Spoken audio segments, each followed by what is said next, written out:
All right, ladies and gentlemen, welcome back to the Intel Extreme Masters San Jose qualifiers. We're getting into the round of 4 now, which means this match will be our last match of the night, but it will also mean that we find out another player moving on to stage number 2, which includes 8 people that were invited into stage 2, as well as 8 people that have qualified on through our previous 3 cups, as well as today's, with people like in there like Violet, QXC, Hook, the list goes on. Scarlet. Yep, we found a lot of cool people. Yeah, there's a couple of really good people in that.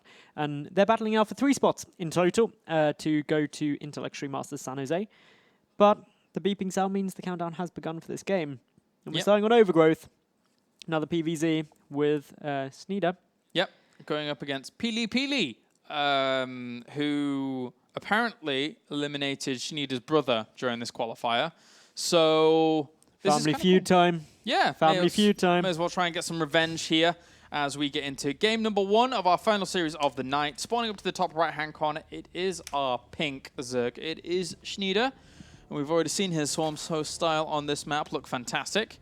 And then down to the bottom left-hand corner is our red Protoss. It is PiLiPiLi. I like the name PiLiPiLi. Mm-hmm. It just sounds cool. But yeah, for the moment, PVZ. It'll be interesting to see if Schnieder goes for this Swarm host style again, and also what PiLiPiLi is going to do, because I imagine PiLiPiLi may have asked Schnieder's opponent what happened. Obviously, people in any regional scene are often quite buddy-buddy with each other. Mm-hmm. And yeah, maybe we'll see a very aggressive play coming down from the Protoss to try and deny any of that Swarm host style. Yep, maybe. I assume that PiLiPiLi has a good idea of how Schnieder can play. Schnieder, not giving away anything yet. He did open a hatch pool, remember, in the previous series against a Protoss player. Meanwhile, coming down from PiLiPiLi at the moment, we do just have a gateway expand on the cards. Yeah, and over on the other side, Schnieder hatchery on the way. So, I wonder if Schnieder is so happy to go into something like the Swarm host play again, or if he feels that maybe he wants to mix things up. I think probably just trying to, if he had, again, oh god, I gotta keep going on about it, just a little bit better creep spread with that Swarm host play. The opening is so sick at the beginning, but it wasn't as sick as I would like to have seen it. My concern with the Swarm host play coming out again from Schnieder is that when you see the real gods of the Swarm host style play it out, there was multiple opportunities in the previous series for Schnieder where, I'm thinking particularly when he had that fight by his gold base. Mm. He destroyed the entire Protoss army and he didn't counterattack and go and win the game, which against some Protosses, that'll be fine because you can just starve them out and just wait and wait and wait. But against some of the real top Protoss players, if you let them build up that 200 army, they can deal with Swarm host play. They can crush it. They can beat it. They will get a composition that they're comfortable using. And if you don't know when to just go for the kill, and you give them time, that's all they usually need. This Overlord sees pretty much everything. So sees the extent of the cybernetics core, knows what's going on. And the second gas is being taken as well. So he just gets all the information to Schnieder. He's not really... But the thing is you notice that how he's like not really taking the third hatchery as actively. So maybe he has a little bit of information on PiLiPiLi that I particularly don't. So he's playing a little bit more cautiously against PiLiPiLi than he was in his previous series, that's for sure. A couple of Lings going to be coming out onto the field.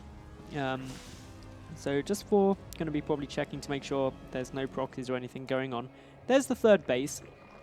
Not crazy late, but of course later than you would sometimes see it, just due to the fact that we do have Zergling speed coming on down. Meanwhile, PiLiPiLi is grabbing in the robotics facility, going for a bit more stock production and adding in additional gateways. Very normal Protoss-y things to do at this time in the game. Robo going down here overall, which can spell Immortal all in.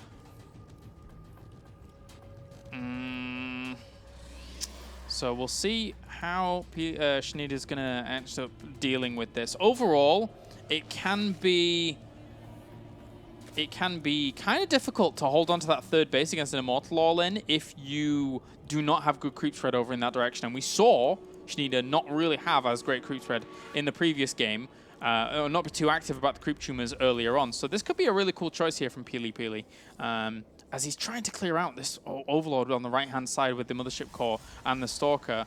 So he knows where it is as well in terms of positioning. He's keeping an eye on that one, of course. He's also moving the Stalker over to the possible main base entrance for an Overlord there as well. So just wanting to make absolutely sure he doesn't get scouted out on this, as the Immortal is about to finish in its first production. Meanwhile, for Schnieder, he has a couple of spores coming down. So again, just playing it safe. A little bit in the dark, really. Extra gateways being added on behind all of this. Okay, here comes the Overlord in towards the main. Is the Stalker going to see it? Well, it should do. Yep, should be okay. Go, Stalker, go. Yep, there we go. So this Overlord not going to get the scout. The Overlord from the natural, again, not going to come in. Although the Mothership Core has moved forward. But again, not seeing this. The Roach is coming down for Schnieder, but... It's melee weapons, though. It's melee weapons, which he's looking to aim towards the third base. The thing is that this Overlord on the right-hand side was never active and didn't see the gases at the natural. Not only that, but only just now he sees these Immortals.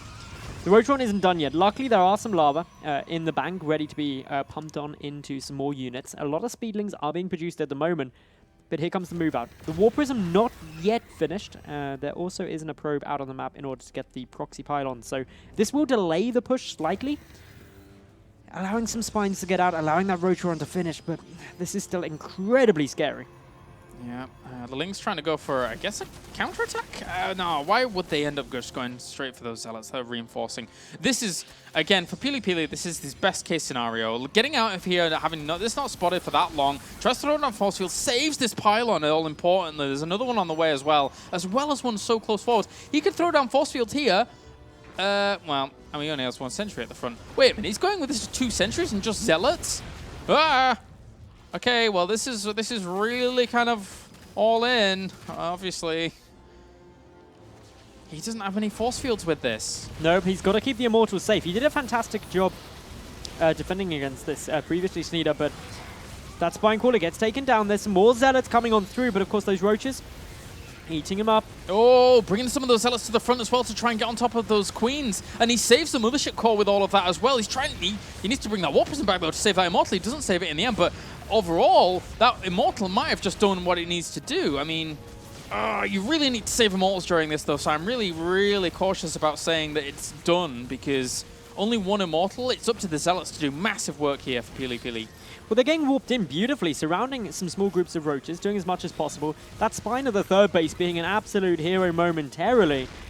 But just look at the amount of forces here for PiLiPiLi. GG. Well, PiLiPiLi takes game number 1 of this best of 3. All right, well, really bringing it to him very, very quickly there. Overall, just what do you expect, really, from an Immortal all-in that wasn't really scouted out too well there? Unfortunately, Schnieder just had a ton of information denied from him, and trying to throw down spores and then committing to melee and looking over for a third base. Those 2 Lings at the front, seeing the 2 Immortals moving out. And that really shows the power of Immortal all-in, even without sentries. Yep. Well, that's the thing. It's a bit of a different Immortal all-in as well. Like, if there were sentries there, it may have gone differently, but those little things that PiLiPiLi did that was really sweet, like picking up the Zealots in order to get them closer to the front line, to surround the Queen, to pick that off, saving the Mothership Core. Just little touches like that made it just even more effective. It's clearly a very solid build from PiLiPiLi there. But in the end also, like, if that had been spotted and it hadn't have had sentries, I think, you know, the commitment to Roaches would have been a quicker response, and then, you know, that kind of Zealot heavy style wouldn't have been anywhere near as effective. It's the fact that it just went all undetected that the Zealot style was okay and good to go. So it's, well, it's what it is. Catalina is our next map here. PiLiPiLi leads 1-0, and Schnieder, unfortunately for him, this is his last chance to stay in the running to get onto stage 2, because there's no more cups after this. The next stage 2 is the 11th of November. It's also the final qualifier, if I'm not mistaken, as well, other than the open qualifier at Intel Extreme Masters San Jose itself. Yeah. Because the Korean qualifiers Yeah. been played, the European qualifiers been played, so Yeah. True. USA Championship has been played. So yeah, it all comes down to this for potentially Schnieder. If PiLiPiLi is able to win this game, he gets into stage number 2. Schnieder's going to be looking to upset that, though, as we are loading in to Catalina as I speak. We are in game, so let's jump to it. All right, then. Spawning on the left-hand side of the map here as our pink Zerg. Currently 1 game down. It is Schnieder who needs to bring it back, otherwise his hopes are dashed.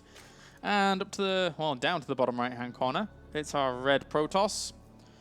1 game away from advancing on to stage number 2. It is PiLiPiLi. So, PiLiPiLi. It comes down to this. I don't know if PiLiPiLi is always a aggressive kind of all-in player, or whether he does like to play macro occasionally. I haven't had the pleasure of casting him prior to this. Schnieder, we know, can go for very, very long games. You also know that he can hold really, really nicely. If we look at his previous series, he actually did a fantastic job of managing to hold it. So, an Immortal Sentry play. And that was without it being detected for quite a while as well. So, it's not out of the question that he can't level this out. It would be our first ace game of the night as well. Yep. I'm trying to think overall. PiLiPiLi here with a Gateway opener. He may even go Nexus into Gateway, but the thing is that the Overlord is actually going to get spotted on this really, really fast. So I reckon it will just be a Gateway expand. It's really risky otherwise. I think Gateway expand is the safe way to go here. Although now I've said that, PiLiPiLi is going to go Nexus first. Looks like it. Looks like it. And it's spawning pool opener. It would be so sick if like Schnieder just went for something like a cast right now and just like went for it, but it's not going to be the case, I don't think. He's just being safe, being cautious, doesn't want PiLiPiLi to be able to do anything crazy against him because it's his last chance. Got to be very, very careful about this.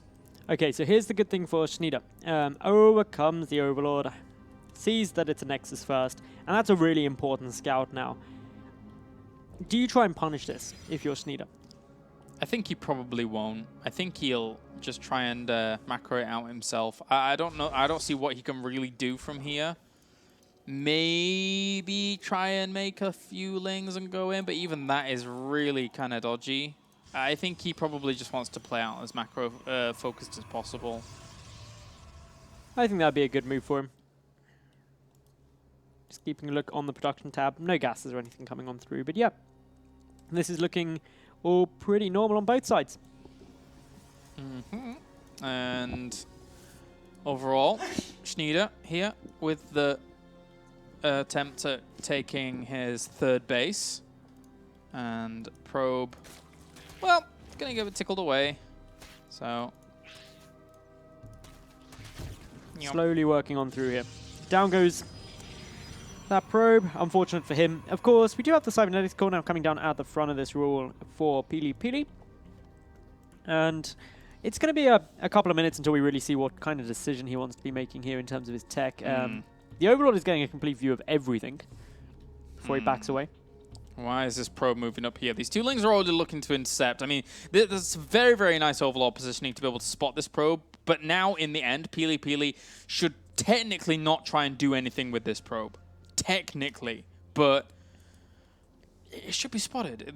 If that does not get spotted, then where is this Ling going? Okay, no, the Ling will definitely see it. It's rallied all the way up there. Yeah. So it should be absolutely fine. You cannot just let that do what it wants up there when you've spotted it with an Overlord like that. Otherwise, you're just running the risk of actually having this 3rd hatch just totally punished. But does find it. Good stuff. PiLiPiLi, what is his course of action from here on out? I mean, technically, he could have just gone into a robo facility and then just continued and tried and gotten an immortal push again. But for now, doesn't look like that's the case just yet. Doesn't have that gas in right now, so it might line up in just a little bit for a robo if he really wants it. He's not really mining much gas, to be fair to him, though. He's just sitting there with 3 probes in gas total, so minimal in regard there, just really economically focused at the moment. The Overlord coming back in. This is actually a really important Overlord scout. He wants to just get a good look at what's going on. Yeah, he's going to get both without spotting anything. The Lings are being denied at the front. These 2 Overlords are going to die before he throws down any tech, and then he throws down extra gateways right at the front. And he's been chrono-boosting into the Cybernetics core as well. This, I mean, oh, geez. Okay. PiLiPiLi. Man, he is ballsy as anything. He's adding on so many extra gateways at the front. They're not going to get spotted. And Roach Warren's going down, but it might be too late. It actually might be too late here, considering all the chrono boost that's going into this Cybernetics core right now. It's when those first warpins come on through. Obviously, there's no pylon down at the front yet, but a pro body moving over. Note the complete wall off as well. That's really important for PiLiPiLi. It prevents the counter-attack. Lings are now coming on forward, so this is... But they don't have speed. They don't. Speed's a long way off as well. And that Roach Warren isn't finished up yet either, and none of this has really been spotted through the middle of the map, right? Did he see it with an Overlord in the middle? Did he? Did he kill an Overlord in the middle? I don't believe so. 2 Overlords have died. Those are the 2 scouting onto the main base. Uh-oh, these 2 Lings, they're not going to see much. Oh, no, he sees it now on the edge of creep. But is it too late? He's got a few Roaches on the way. Speed's not done yet. But the warpin's going to be pretty big. Yeah, there are 7 gates. 7 gates is a lot of warpins. Here come the Zealots. Needs Stalkers joining in with this as well. Oh, jeez. This is going to be so hard for Schnieder. Yeah, and as well, if he gets some of these Roaches caught off, as soon as they start popping, oh, that's a big deal. And PiLiPiLi's focus fire here is really, really good. Right onto those units as soon as they pop out. He has to abandon this third base. I don't think he's going to be able to save this at all. Nope, the Roaches get taken out. GG straight there. Jesus. Wow. PiLiPiLi plowing through this round of 4 game. And now he advances on to stage 2 and going into the 11th of November when we're back from BlizzCon. So, and he's going up against some very tough players, though. That's the one thing I would say there. Already qualified the invited players such as Violet, Scarlet, Suppy, Huck, etc. And also a whole ton of really good players coming through from the open qualifiers as well. Bales, Demo Massa, Betrayus, Moose Gills, etc. So that's a really stacked qualifier going in there. And of course, there are those 3 spots at Intel Extreme Masters San Jose up for grabs. Yeah. Not only that, but during the previous series, I didn't realize this, but Gravtrace actually beat State in the round of 8. So that means it was Gravtrace and Kelzahor, which I imagine is currently going on Base Trade TV as they're covering the other round of 4 match. So make sure you go over to twitch.tv/Base Trade TV to see who the final player moving into that stage number 2 qualifier is going to be. Yep, it is, of course, going to be that all-important last spot. I'm very impressed that Gravtrace was able to take out State. State was playing really, really solid in the game of his we cast earlier. And PiLiPiLi moving on, just kind of obliterating the idea of Schnieder early on in those games was very good for him. But aside from that, guys, that's us pretty much done from our Intel Extreme Masters San Jose qualifiers. Have you had a nice time in Cologne, Maddles? It has been lovely. Good. I'm happy you joined us here. I'm happy you got the opportunity to come along and have some casts with us here in the studio. But aside from that, what more is going to be going on for StarCraft? Obviously, we're going to be going over to BlizzCon. That's going to be happening very soon, this coming weekend with the final top 8, crowning a world champion. And then on the 11th of November, don't forget to tune in to the Intel Extreme Masters San Jose American Qualifier Stage number 2, where we find out 3 players moving on to San Jose. That does it from us here at the studios. And tickets, intelextrememasters.com. Check the very top of the page to get your tickets for San Jose. So that does it from us here tonight. It's like 4 a.m. or something. We're going to go to bed. Hopefully you are probably too. We'll see you next time. Bye for now. Bye.